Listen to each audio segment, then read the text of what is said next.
Sinunod ko na lang yung hugis na parang alon doon sa taas at doon ko nilagay yung school directory. Hindi na ako ganong nag-layout pero nilagyan ko pa rin ng counting guideline yung aking nilettering dyan sa taas.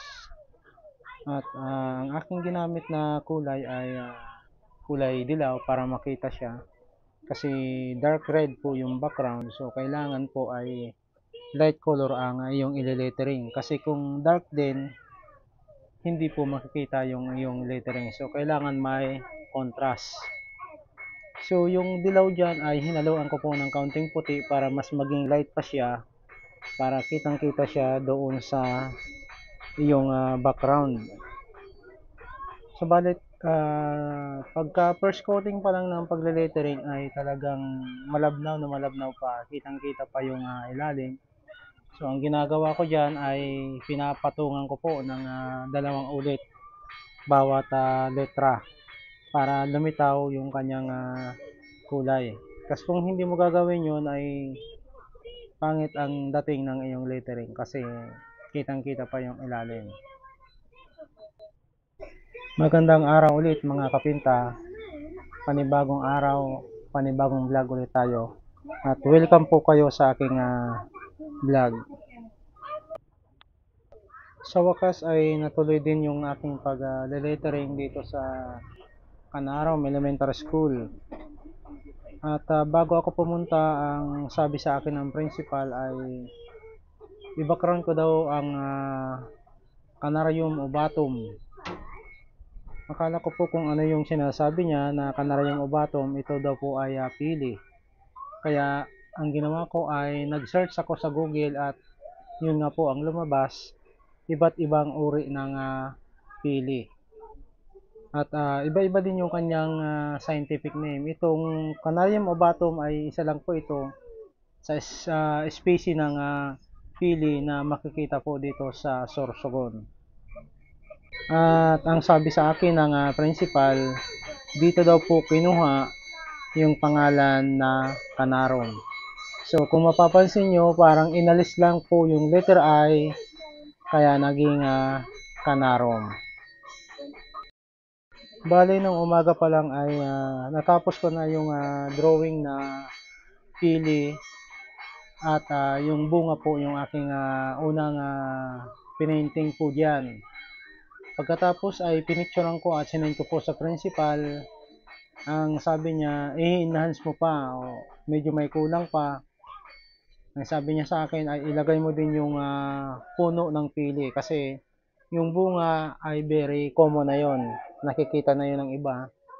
Yung iba ay hindi pa gaanong pamilyar sa mismong puno ng pili. Kaya ang ginawa ko po ay nilagyan ko po ng puno ng pili katabi mismo ng kanyang bunga. At yung mga taga rito nga ay nagbibiroan, sabi ay kukunin daw nila yung pili, baka daw sabi ng isang matanda, baka daw kunin ng mga bata at biyakin at kunin yung loob. Ang tawag po ng pagbibiyak niyan dito sa amin ay tiladon, tilad ang tawag po pagtitilad. So baka kunin daw ng mga bata at tiladin yung pili. Sabi nga sa akin, masarap ba yan? Medyo ano ba yan? Tawag dito sa amin ay manatok. Ibig sabihin malinamnam ba yung balat niya? Kasi po ang pili po ay kinakain po yung balat. Ibababad mo lang po siya sa mainit na tubig at lalambot na po yung balat. At pwede na pong kainin, isaw-saw sa bagoong, napakasarap po. At yung balat niya po ay pwede ring pagkunan ng oil.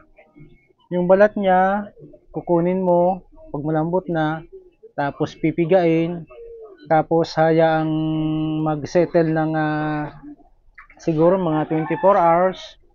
Tapos kukunin mo yung ibabaw, yun yung pakukuluan mo ngayon para makuha yung oil ng pili. So marami pong pakinabang ang pili, hindi lang po sa bunga, kahit yung kanyang puno ay maraming pakinabang. Isa rin po ito sa Tree of Life dito, Tree of Life ng mga Bicolano. Tayo doon sa pagle-lettering. Pagka ganitong style ng lettering na medyo hindi straight yung lettering, medyo kasi paalon yung aking ginawa.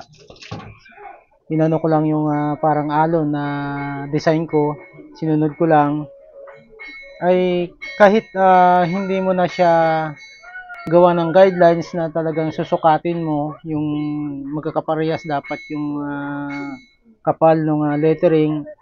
Ang ginawa ko dyan ay freehand din, hindi na ako gumamit ng roller, pero gumamit ako syempre ng lapis para gawin yung guideline. Subalit hindi po yan, wala pong sukat yan at hindi po magkakaparehas yung kanyang sukat.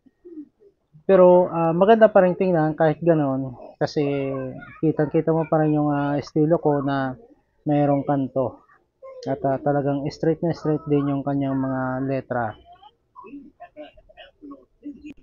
Hanggang dito na lamang po ulit itong aking content at maraming salamat po sa inyong panonood.